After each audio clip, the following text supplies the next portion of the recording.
umalis kami ng Cebu Airport ng around 8 a.m. and pupunta kami ngayon sa Cebu North Bus Terminal. For 10 a.m. or 10:30 a.m. na ata yung nasakyan namin na bus kasi medyo na traffic kami.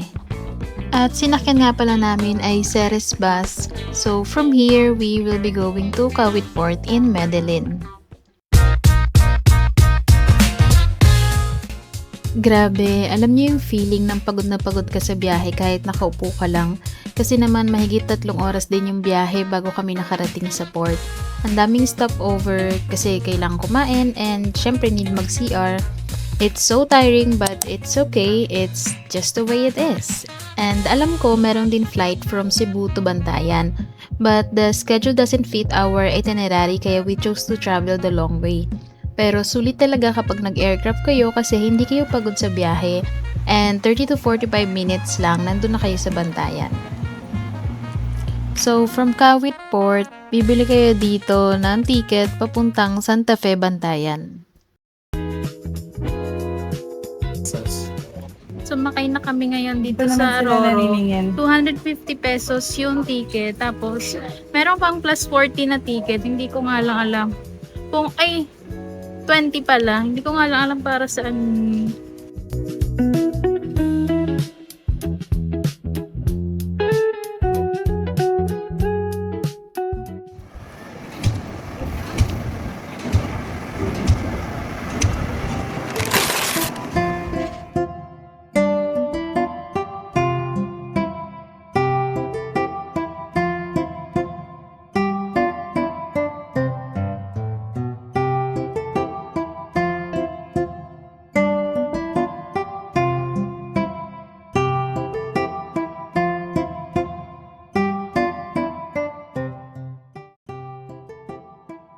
So, maliligo kami ngayon sa dagat magpipicture-picture. Yung dagat, dito lang siya sa likod ng Costalis Resort.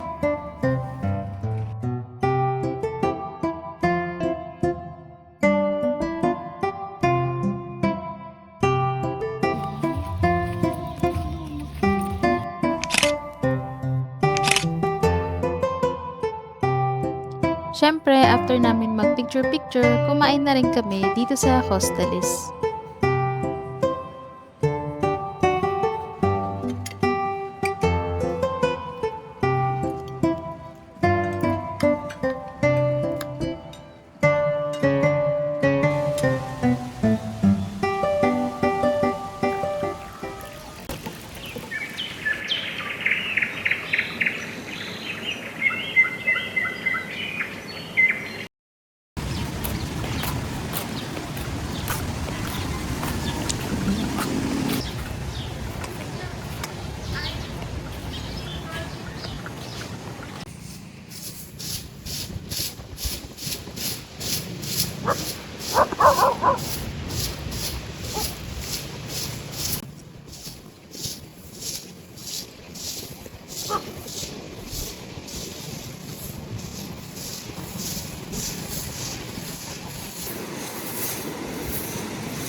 Ayan, so naglalakad-lakad lang kami ni Rosel dito. Low tide pa ngayon. Tulog pa yung dalawa naming kasama. And mag-aalmusal na rin kami maya-maya. Ayan.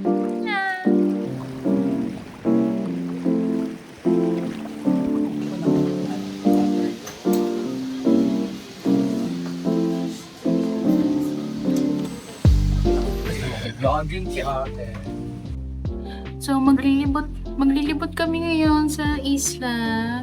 Baliktad pala yung damit ko. And this is my outfit. Cutie!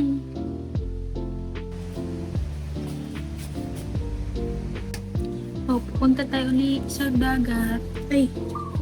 Sobrang init! tumambay muna ako dito sa beachfront kasi nag-aayos pa naman sila Rosel. Mag-iikot kami ngayon sa Bantayan. Magre-rent kami ng motor.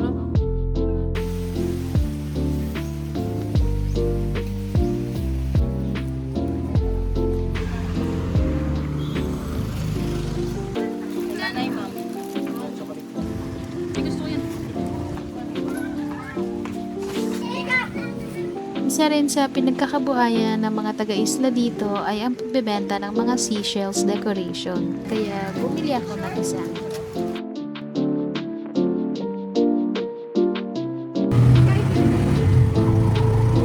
Hello vlogging! So tayo pupunta ngayon saan? Mangrove! Yun yung Kamsawi ko yan, di ba? Oh!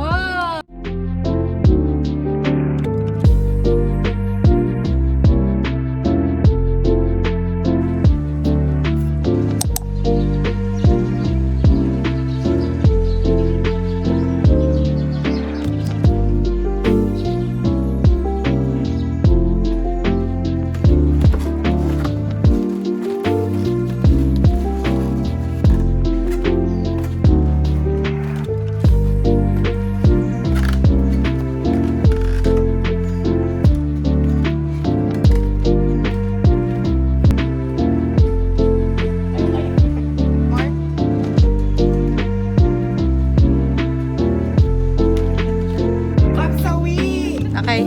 Stop! Ngayon ko lang nalaman na ang dulo pala ng Camp Sawi ay Camp Kwagi.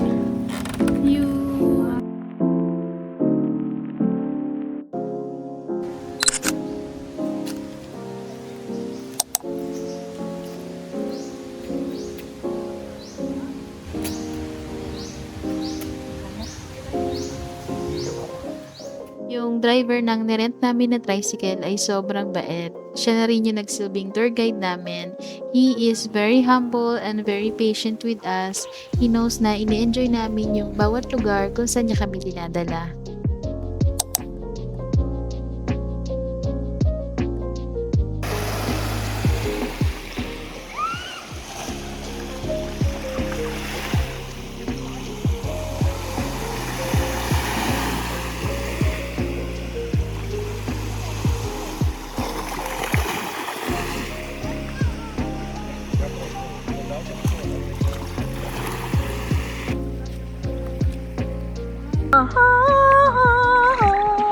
Video ba to kay? Ay! Vlog. Ay! Hello.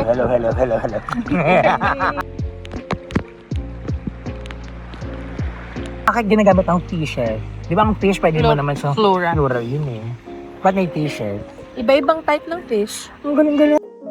Talino talaga Ito na lang, Hindi, hindi bigyan ako ko kayo masyado. ng ano, bigyan ko yung riddle.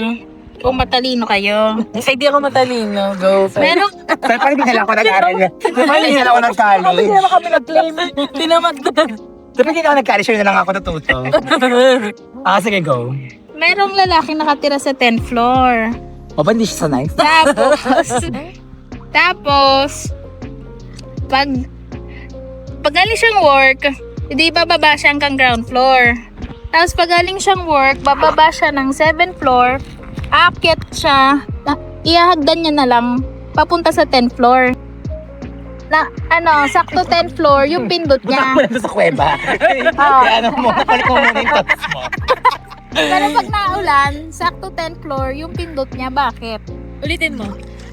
Yes ka na. Dahil isa siyang elevator boy. Feeling ko may something siya sa about sa ulan. Kasi daw, pagka usual, pagpapasok siya sa work, 7th floor lang daw yung pinipindot niya. Hanggang 7th floor lang na. Tapos bababa na siya, dire-diretso. Sa work, bumababa ng ground floor. Tapos pag pauwi na siya, Pauwi pala yung sinasabi. Alam ko na yan. Kasi mag-iba yung building na yan. so may something sa naulan, bakit niya napipindot hanggang 10th floor? Kaya nga eh. Kasi ang rain at saka tent pareho ang raining.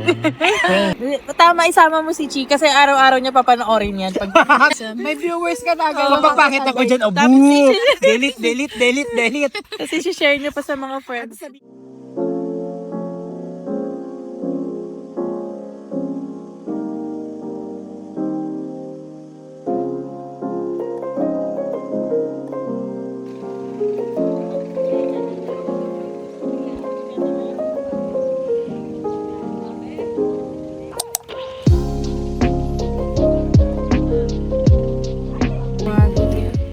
Dito naman kami ngayon sa The Ruins. Ito.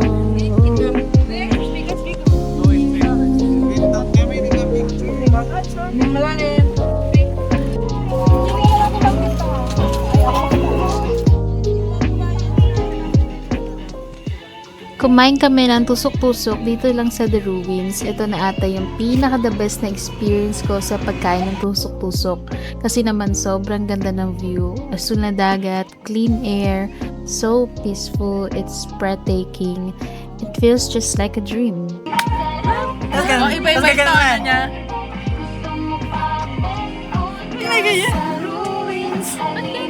Sundan mo na lang yung super instructor. Dapat ruins.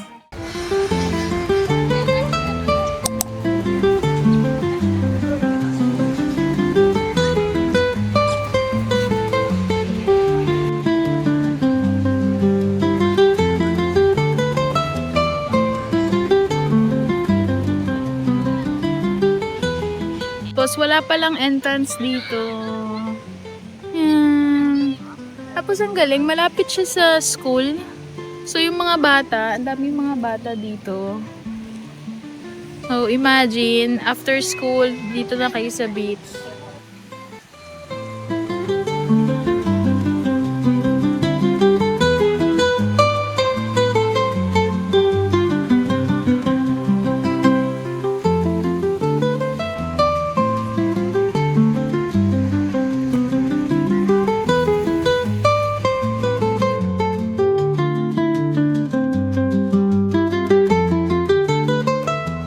After beach hopping, naghanap na kami ng makakainan. Nakakatuwa, ang daming kainan dito. There are also cafes here, and we ate at Coco Bar.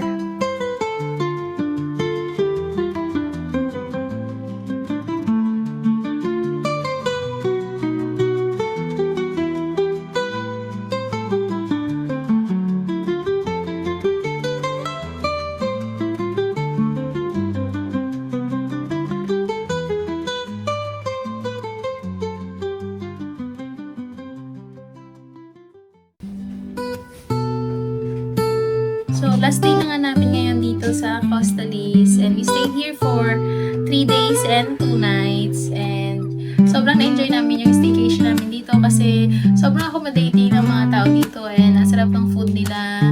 Actually, lahat ng mga na-experience namin dito sa Bantayan, parang ang babait ng mga tao.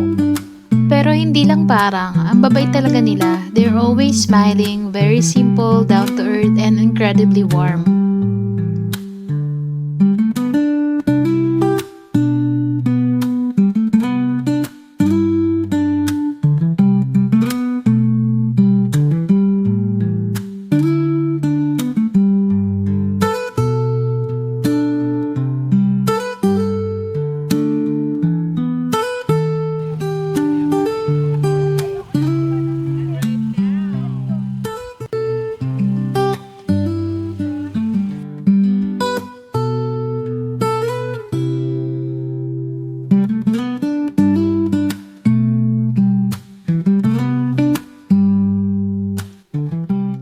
Buti na lang may mga souvenir shop dito sa port para sa mga hindi pa nakakabili ng pasalubong. And also bumili rin kami ng mga pasalubong na dried fish and dried pusit dito lang sa labas ng port. So, nandito kami ngayon sa Santa Fe Port. Pupunta kami ng Hadnaya. So, medyo masama daw ang panahon. Tapos, tatawag na lang daw si Kuya na board din na. Kaya walang oras na binigay sa amin. So, magantay lang kami ng Roro.